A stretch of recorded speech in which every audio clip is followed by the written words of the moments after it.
തങ്ങൾക്കൊരു പ്രത്യേക ദിവ്യത്വമുണ്ടോ? പ്രത്യേക ദിവ്യത്വമൊന്നുമില്ല. ദിവ്യത്വമുണ്ടെന്ന് ആൾക്കാർ വിചാരിച്ചാൽ തങ്ങൾക്കൊരു പരാതി ഉണ്ടാകേണ്ട കാര്യമുണ്ടോ? ഇല്ലല്ല, നമ്മൾ സ്വന്തം ജീവിതത്തിലാണ് നമ്മുടെ പ്രവൃത്തി എങ്ങനെയാണ് തെളിയിക്കുന്നത്.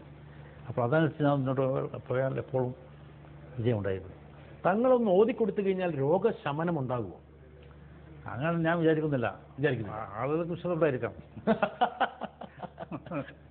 കുറച്ച് പരിഷ്കാരങ്ങൾ മുസ്ലിം സമുദായത്തിൽ വേണമെന്ന് ശ്രീ ശിഹാബ് തങ്ങൾക്ക് തോന്നുന്നു. പരിഷ്കാരങ്ങളല്ല പറയുന്നത്, ഇസ്ലാം അനുവദിക്കുന്നതായ കാര്യങ്ങൾ നടപ്പിൽ വരുത്തണം. എൻ്റെ മനസ്സിലേക്ക് വരുന്നൊരു ചിത്രം, അതായത് നിലവിളക്ക് കൊളുത്താൻ ശ്രീ പി കെ കുഞ്ഞാലിക്കുട്ടി ഇപ്പോൾ ആൾക്കാർ തയ്യാറാകുന്നില്ല, ശിഹാബ് തങ്ങൾ തയ്യാറാകുന്നില്ല. പക്ഷേ അറേബ്യയിൽ നിന്ന് വന്ന ബുർക്ക ധരിച്ചൊരു സ്ത്രീ സ്മാർട്ട് സിറ്റിയുടെ ചടങ്ങിൽ ബുർക്ക ധരിച്ചുകൊണ്ട് നിലവിളക്ക് കൊളുത്തുന്നു.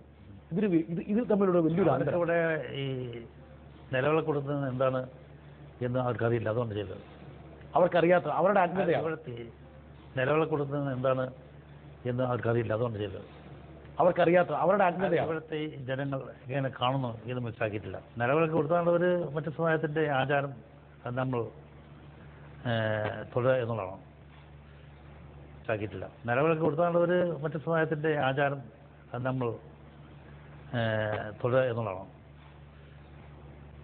ഏകദൈവ വിശ്വാസം ഉയർത്തിപ്പിടിച്ചുകൊണ്ട് തന്നെ പ്രാദേശികമായ സംസ്കാരങ്ങളെ വരവേൽക്കാമെന്ന് ആണ് ഇസ്ലാം പഠിപ്പിക്കുന്നത് എന്ന് പറയുന്ന ആൾക്കാരുണ്ട്. അപ്പോൾ അങ്ങനെയാണ് നിലവിളക്കൊരു സംസ്കാരത്തിന്റെ ഭാഗമായി കണ്ടിട്ടുള്ളത്. ഏതായാലും ഇസ്ലാമിന് വിരുദ്ധമായിട്ട് പ്രവർത്തനമുള്ളതല്ല. അത് നമ്മുടെ സമുദായത്തിൻ്റെ കാര്യമാണെങ്കിലും വേറെ സമുദായത്തിൻ്റെ ആചാരമാണെങ്കിലും ഇസ്ലാം വിരുദ്ധമാണെങ്കിൽ ഉപേക്ഷിക്കാം. ഏതായാലും ഇസ്ലാമിന് വിരുദ്ധമായിട്ട് പ്രവർത്തനമുള്ളതല്ല. അത് നമ്മുടെ സമുദായത്തിൻ്റെ കാര്യമാണെങ്കിലും വേറെ സമുദായത്തിൻ്റെ ആചാരമാണെങ്കിലും ഇസ്ലാം വിരുദ്ധമാണെങ്കിൽ ഉപേക്ഷിക്കാം.